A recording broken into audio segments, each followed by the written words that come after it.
সোণাৰী সমষ্টিৰ বিধায়ক ধৰ্মেশ্বৰ কোঁৱৰে নিজ গৃহৰ চোতালত বিহু উপভোগ কৰি বিহুৰ আনন্দত এপাক নাছিলেও।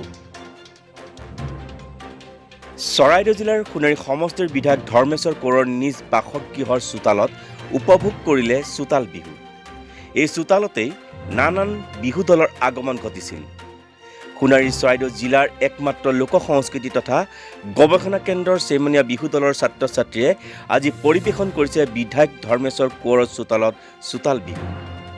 চৰাইদেউ জিলাৰ চৰাইদেউ কলাকেন্দ্ৰ ছাত্ৰ ছাত্ৰীসকলৰ তৰফৰ পৰা এখন বাপতিসাহোন বিহুৱানাৰে বিধায়কগৰাকীক সম্বৰ্ধনা জনায় আৰু চোতাল বিহুত ঢোল তালৰ গীতৰ তালে তালে বিধায়কগৰাকীয়ে এপাক নাচিহে এৰিলে।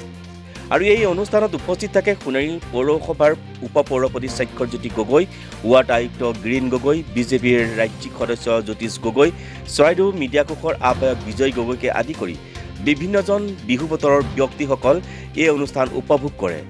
বিহুৰ শেষত বিধায়ক ধৰ্মেশ্বৰ কোঁৱৰ আৰু তেখেতৰ পুত্ৰই আঁঠুলৈ সেৱা কৰি আশীৰ্বাদ লয় বিহু দলৰ পৰা।